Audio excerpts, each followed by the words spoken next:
Halo, selamat datang kembali di podcast bersama IWPI dan juga Pajak Smart. Nah, di episode kali ini sama seperti episode sebelumnya nih, kita ditemani dengan Bapak Rinto Setiawan dan juga Bapak Sujono. Di mana Bapak Rinto Setiawan adalah Ketua Umum Ikatan Wajib Pajak Indonesia dan Pak Sujono merupakan pemerhati kebijakan pajak dan juga UMKM sekaligus anggota dari IWPI. Selamat siang Pak Rinto dan juga Pak Sujono. Apa kabar? Ya, baik Mbak Ziza. Ya, baik. Selamat siang. Oke, nah teman-teman di episode kali ini kita akan membahas nih soal AI, di Mhm. mana materi yang kali ini akan disampaikan terlebih dahulu sama Pak Rinto. Silakan Pak Rinto. Ya, terima kasih Mbak. Ini sebelum saya ke materi, ini ada berita yang harus saya tunjukkan dulu Mbak ya. Saya tanya Oke, siap Pak, tanya dulu, silakan. ini Mbak. Jadi materi saya kali ini adalah terkait dengan ini Mbak, ada berita di Detik ini Mbak ya, Detik Finance, yaitu DJP mau pakai AI buat kejar pajak, usulkan anggaran 5,4 triliun Mbak. Ini sangat luar biasa Mbak, karena Kortek kemarin kan cuma 1,3 triliun dan sampai sekarang masih sering down. Nah, ini Mbak, ini saat rapat dengan pendapat dengan Komisi 11, Pak Zia. Nah, ini 15 Juni tahun 2026. Untuk merespon permintaan anggaran dari DJP ke DPR terkait AI 5,4 triliun ini, saya buat materi, Mbak. Mbak. Ya ini 5,4 triliun nah, untuk AI pajak, Mbak. Inovasi cemerlang atau mesin salah tafsir. Ini ini menelaah risiko implementasi kecerdasan buatan di atas fondasi Cortex yang belum stabil. Jadi ada kesalahan berpikir bagi teman-teman di DJP, Mbak Aziza. Itu dipikir dengan AI itu malah semuanya beres, Mbak. AI ini bisa bekerja dengan maksimal jika data dasarnya atau sumber data dasarnya itu sudah stabil, Mbak. Nah, dalam hal ini adalah Cortex, Mbak. Karena semua data perpajakan itu pelaporan perpajakan sekarang hanya melalui Cortex. Jadi Cortex ini data yang udah dimasukkan ini harus diolah dengan baik, Mbak. Yaitu sumber data primernya harus dari Cortex. Nah, kalau Cortex-nya masih bermasalah dan itu nilainya 1,3 triliun, ini minta untuk AI 5,4 triliun ini sudah sangat tidak logik, Mbak. Ini memang niatnya apakah mau menghabiskan anggaran atau gimana? Nah, memang bisa AI digunakan untuk membaca data dari luar, misalkan pergerakan saham atau nilai tukar rupiah dan lain-lain, misalkan Mbak ya, sentimen-sentimen ekonomi di luar data dari Cortex itu, tapi kan sumber data sekunder itu, Mbak. Sumber data primernya adalah dari Cortex dalam hal ini, seperti itu Mbak Liza. Bahkan Cortex sendiri dari IWPI, saya sendiri yang melaporkan bahwa ada dugaan korupsi itu loh Mbak. Yang 1,3 triliun aja sudah ada dugaan korupsi, apalagi yang 5,4 triliun ini Mbak. Nah, seperti ini Mbak ya, ini analoginya seperti ini Mbak. Ini ya, terjadi critical failure Mbak. Ini akan ada potensial data loss dan risiko kolaps ini Mbak.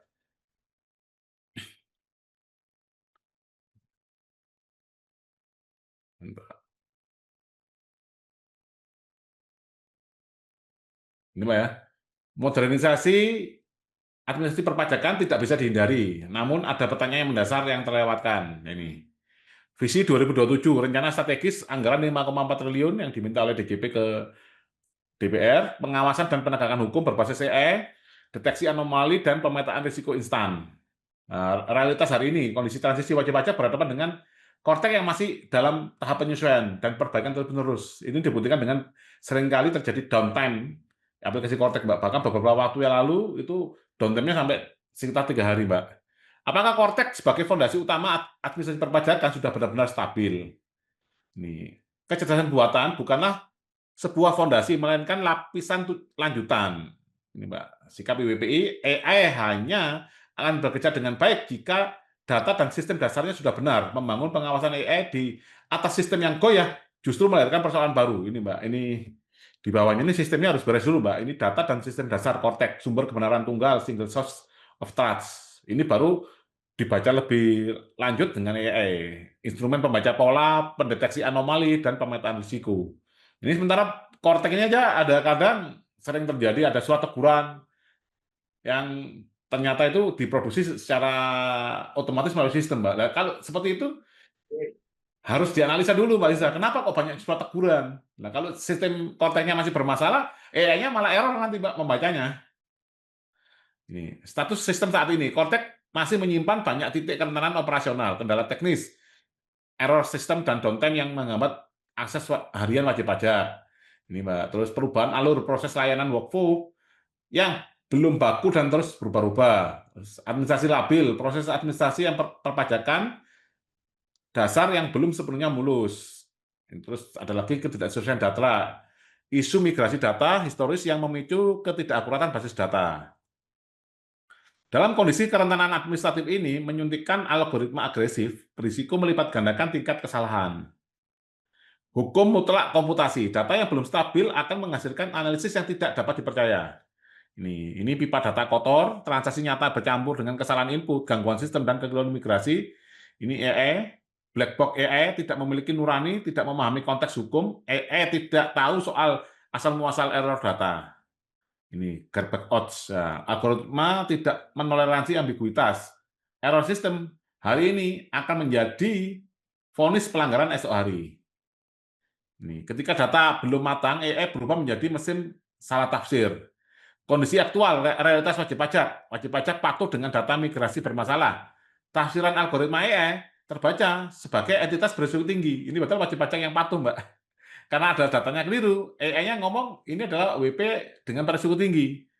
Transaksi bisnis normal dan terdampak gangguan input. Nah, dianggap sebagai anomali keuangan.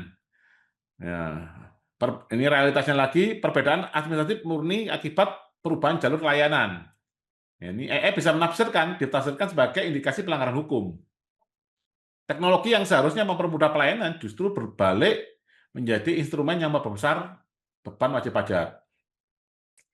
Kesalahan membaca data bukanlah sekedar masalah teknis, ini adalah awal dari reaksi berantai. Ini titik nol, error algoritma AI pada Cortex. Nah, ini, Mbak. Ini dampak administratif, pengiriman surat teguran massal, dan pemblokiran, ini, Mbak ya, pemblokiran layanan perpajakan sepihak. Ini sudah ada banyak, Mbak ya, kemarin ada beberapa isu yang ada tagihan pajak yang terdahulu belum diselesaikan, dia tidak bisa membuat faktur pajak baru, Mbak Aziza. Ini sangat disayangkan, jadi wajib pajaknya kasarnya tidak bisa berbisnis lagi, gitu, Mbak. Dampak sistemik, yaitu tekanan psikologis yang berat dan beban kerugian ekonomi nyata bagi wajib pajak. Dampak hukumnya, peningkatan intensitas pemeriksaan dan lonjakan sengketa pajak yang tidak perlu. Contohnya tadi, Mbak ya, adanya surat teguran yang double-double, bahkan sampai ada double 5 itu, Mbak, satu surat ketentuan pajak, surat tegurannya bisa double 5. Nah, catatan, negara tidak boleh membangun sistem pengawasan yang agresif sebelum memastikan sistem pelayanannya menyehatkan, bukan menyiksa. Nih, jangan sekedar mengganti pendekatan manual yang bermasalah dengan pendekatan digital yang membabi buta. Ini, Mbak, kepastian hukum dan pelindungan hak. Ini kalah berat dengan kecepatan pemrosesan AI. AI dalam perpajakan tidak boleh menjadi alat berburu pajak secara membabi buta. AI harus tunduk pada asas kepastian hukum, keadilan, akuntabilitas, dan pelindungan wajib pajak. Lebih cepat memproses data tidak ada artinya jika algoritma tersebut lebih cepat dalam membuat kesimpulan yang salah. Ini cetak biru prasyarat 5 pilar yang harus stabil sebelum anggaran AI 5,4 triliun dieksekusi. Ini, Mbak. Pilar pertama adalah data bersih.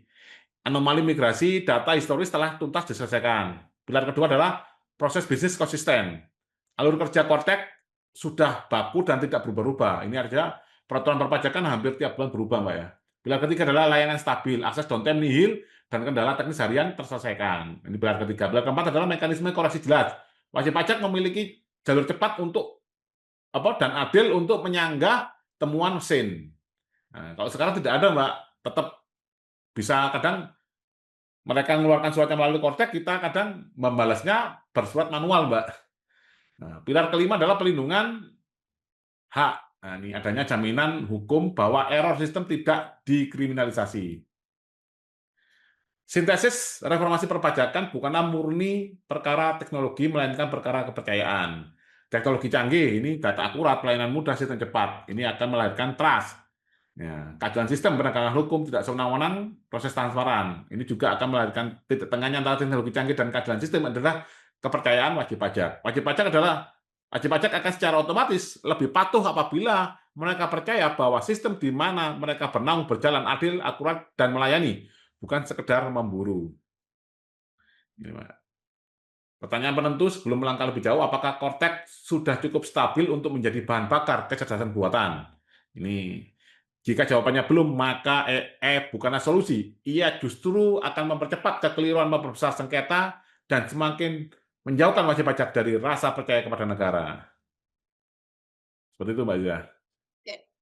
Nah, Pak, kan dari pemaparan Pak Rinto tadi menyebutkan bahwa anggaran 5,4 triliun ini bisa disimpulkan tidak akan tepat sasaran lah ya, Pak, kalau misalkan AI ini tetap diimplementasikan dengan kondisi Cortex yang sekarang. Nah, Ya. kalau seperti itu, Pak, seharusnya langkah-langkah yang dilakukan pemerintah itu ngapain, Pak? Ya, terima kasih Mbak Ziza. Iya. Jadi, sebelum mengajukan anggaran EE tadi yang 5,4 triliun, ini kan Cortex yang 1,3 triliun kan masih bermasalah, Mbak. Seperti yang saya utarakan bahwa kesalahan Cortex ini sangat fatal, Mbak, karena urutannya seharusnya kan adalah membuat proses bisnis, baru proses bisnisnya dibuat dengan regulasi yang matang, baru pembuat aplikasi Cortex-nya, Mbak. Ini kan Cortex-nya kan sudah terbalik, Mbak.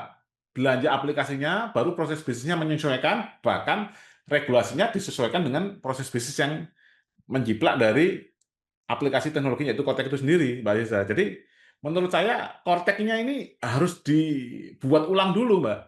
Bahkan nama Cortex aja tidak ada, Mbak, di sistem di undang-undang atau peraturan perundang-undangan terkait perpajakan. Itu juga kami dari WPI juga melakukan GR terkait dengan istilah Cortex atau SIAP, Mbak, sistem inti administrasi perpajakan, Mbak Yesa. Jadi sumber data primernya ini yaitu Cortex-nya ini atau sistem administrasi perpajakan ini harus diberesin dulu, Mbak. Seperti itu, Mbak Yesa. Oke. Nah, sebelum kita tanya lebih jauh lagi, kita mau ini dengar dulu nih dari Pak Sujono seperti apa, Pak? Wah, ini materinya luar biasa ini. Saya baru pertama kali melihat ini. Ini bahan presentasi top banget lah, keren. Tapi kalau ditanya kepada saya, seandainya saya anggota DPR, ini saya tolak, Pak. 5,4 ini saya tolak. Saya akan bilang kepada Kemenq, DJP, tolong deh Anda perbaiki dulu lah Cortex Anda dulu. Kalau sudah beres baru datang ke sini. Ya, karena ini kan kalau saya sebagai DPR kan saya harus melindungi rakyat saya. Nanti kalau temuan AI itu berantakan, loh kasihan loh rakyat saya. Betul nggak? Betul, Pak. Nah, tapi kalau proyek 5,4 ini adalah proyek bancakan, Ya. ya ini akan lolos, Pak. Ya. Tapi kalau saya DPR yang bekerja benar, ini saya tolak. Saya jadi orang gila kalau saya menyetujui anggaran ini. Bagaimana suara rakyat yang dititipkan kepada saya lalu saya gunakan dengan tidak tepat, menoloskan permintaan hal yang sekonyol ini. Ini kan kita bilang Cortex kan sampai sekarang masih amburadul. Iya. Lalu kita buat AI mencari-cari untuk membantu. Oke, AI membantu dalam pengawasan boleh, tetapi dia nggak bisa jadi menciptakan sebuah keputusan. Sebuah misi diterbitkan AI, nanti kalau kita mau membela diri, Fiskus hanya bilang, oh saya nggak tahu, kamu tanya AI saya aja. jadi gimana? Nggak bisa begitu, Pak ya. Cuman ini Pak, Kenapa? Pak Sujono, saya merespon sedikit Pak. Ini kemarin kebetulan saya kan dari Kementerian Kominfo Pak Sujono. Ini ada yang menarik Pak Sujono. Tadi AI langsung basicking keluar sendiri Pak ya. Ini ada yang menarik Pak. Di Kominfo Pak Sujono itu ada divisi Pak ya, divisi atau direktorat yang dulu namanya Teknologi Pemerintahan Digital. Sekarang namanya diganti Pak. Luar biasa Pak. Teknologi Pemerintah Digital Pak Sujono. Jadi mungkin nanti ke depan kita akan melawan mesin Pak. Waduh. Ini informasi tambahan Pak Sujono. Jadi dulu divisinya adalah teknologi pemerintahan digital, diganti Pak. Pemerintah digital, jadi pemerintahnya udah digital Pak. Apa ini mungkin nanti akan menuju ke sana tadi Pak, udah AI bisa langsung basicking AI-nya Pak. Ya, sekarang DPR apakah sudah setuju dengan 5,4 triliun ini? Iya. Menurut Pak Rinto? Belum Pak, belum ya. Ah, ini DPR kalau ada mendengar podcast kita, tolonglah Ya, jangan disetujui dulu lah, suruh beresin Kortek, ya kan? ya, betul Kalau Pak. Kortek sudah beres, Anda datang ke sini bicara AI, ya sudah kita diskusi Ya. lagi. Tapi kalau itu belum beres, ya tolong kalian pulang aja dulu beresin itu Kortek. Jangan jangan minta uang lagi sama saya. Nanti yang kasihan rakyat saya. Kalian kejar-kejar dengan AI, dengan data sampah itu. Gitu Oke. Pak ya. Iya. Nah, Pak, kan tadi ya kita semua sudah tahu lah bahwa terkait Kortek kemarin kan yang melaporkan juga dari IWPI ya, Pak ya. Nah, Hmm. sebelum masuk ke pertanyaan selanjutnya, saya mau tanya nih Pak, untuk update laporan Kortek kemarin itu seperti apa, Pak? Sampai Apa nggak saat ada ini perkembangan atau belum gimana? ada perkembangan, Mbak Sisa. Heeh. Oke. Belum ada perkembangan Nah, sama sekali. kalau misalkan nih Pak, sampai pihak DJP-nya itu ngeyel ya ke DPR untuk disetujui anggaran 5,4 triliun ini, apakah IWPI akan mengambil langkah yang sama seperti yang dilakukan pada saat kekacauan Kortek kemarin, Pak? Ya, terima kasih pertanyaan Mbak Sisa. Jadi seperti ini Mbak Sisa, ini jangan-jangan ini pikiran saya seperti ini, tadi ada masukan dari Pak Sujono, jangan-jangan ini 5,4 triliun memang untuk bancaan, Mbak. Dan sekali untuk bancaan, untuk membuat Kortek baru, Mbak. Karena kemarin udah gagal, mungkin sarannya IWPI dijalankan supaya tidak ketahuan, tidak ada tersangkanya, pakailah uang 5,4 triliun ini, Pak Sujono, Mbak Sisa. Ya, itu loh, Mbak. Jadi kan sisa banyak. Jadi gini ilustrasinya, Pak, karena kebetulan saya sendiri orang IT, Pak Sujono Ya. ya. Jadi namanya kita membangun sistem itu, Pak. Sistem utamanya misalkan saya membangun sistem-sistem di pemerintahan daerah, itu harganya misalkan 5 miliar. Itu EE saya, Pak, paling di angka 1 sampai 2 miliar, Pak. Ini EE-nya, Pak, ini melebihi harga dasar aplikasi awalnya. Ini sangat tidak logik, Pak Sujono. Mbak Liza, seperti itu. Oke, nah ini berarti harus segera di-share Mbak podcast ini kalau udah jadi ke DJP sama ke DPR ya Pak ya. Nah, terima kasih untuk Pak Sujono dan juga Pak Rinto sudah menemani di podcast kali ini. Nanti kita akan bertemu lagi di podcast berikutnya dengan tentunya isu-isu yang menarik lainnya. Nah, jangan lupa untuk like, komen, dan juga subscribe untuk teman-teman sekalian supaya channel ini bisa berkembang lebih baik lagi. Dan sampai jumpa di podcast berikutnya. Terima kasih, Pak.